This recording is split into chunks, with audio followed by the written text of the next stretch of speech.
Assalamualaikum warahmatullahi wabarakatuh. Oke, di sini saya akan melanjutkan materi microcontroller. Perkenalkan dulu, nama saya Nur Alfiana dengan NIM 1950025. Oke, di sini saya akan menjelaskan berbagai hal mengenai microcontroller. Yang pertama, arsitektur. Itu pertama, Van Neumann arsitektur yang memiliki sebuah database yang digunakan untuk fact, instruksi dan data.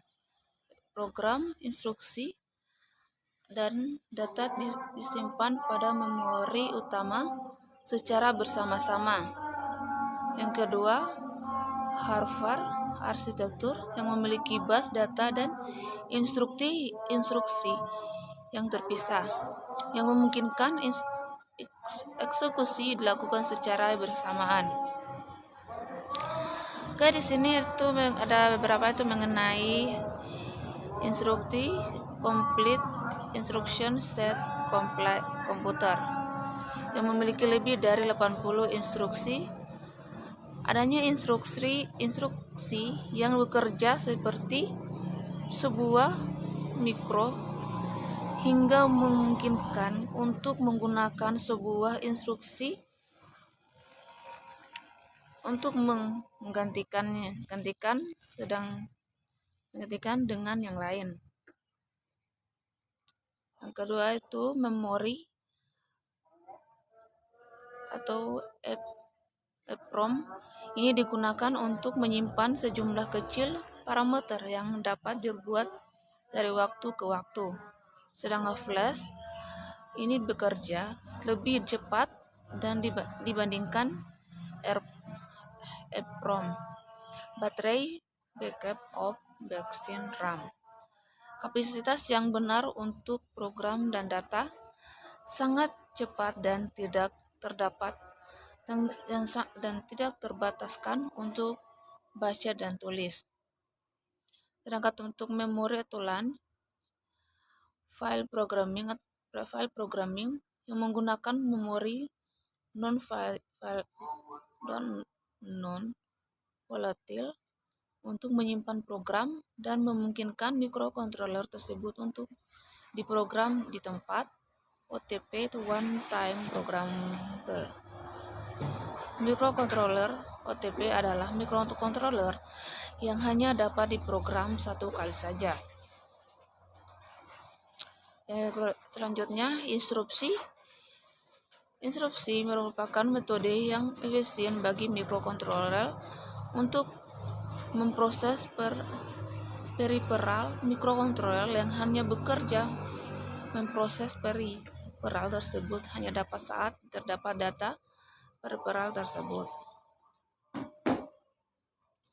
Di sini terdapat input dan output T2C bus yang merupakan antarmuka serial 2 kawat yang dikembangkan untuk aplikasi 8 bit yang berfungsi sebagai antarmuka jaringan multi-master, multi-slavers, dan dengan deteksi tabrakan data.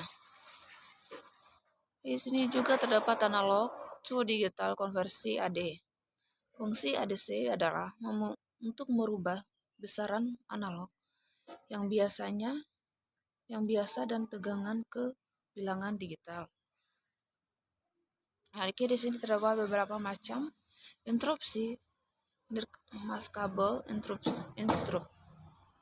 Dengan maskable instrup kita dapat bebas memiliki untuk menggunakan satu atau lebih instruksi. Keuntungan maskable instruksi ini adalah kita dapat mematikan instruksi pada saat microcontroller sedang melakukan microcontroller sedang melakukan proses kritis sehingga instruksi yang datang akan diabaikan. Selanjutnya yaitu factored instruksi. Pada saat terjadi instruksi handler secara otomatis pada alamat tertentu yang telah ditentukan sesuai dengan jenis instruksi yang telah terjadi. Di sini terdapat microcontroller populer. yaitu 801 Intel. Memori untuk program biasa. Terdapat di sini itu microcontroller populer, yaitu PIC atau microchip. PIC merupakan microcontroller RISC yang pertama pada umumnya. RISC mengakibatkan kesederhanaan rancangan hanya memiliki sedikit instruksi atau 33 instruksi untuk 16C 5 kali. Z8 atau Zilog memiliki instruktur untuk merupakan instruktur gabungan dengan 3 daerah memori,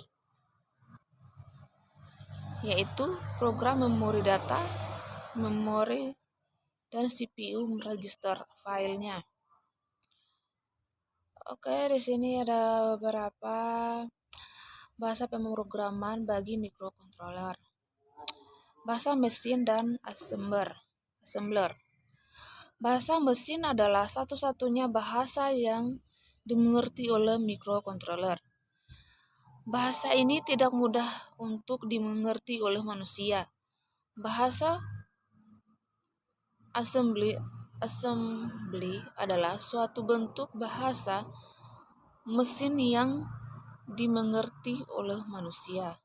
Program dengan menggunakan bahasa assembly mesin menghasilkan program yang kecil dan cepat.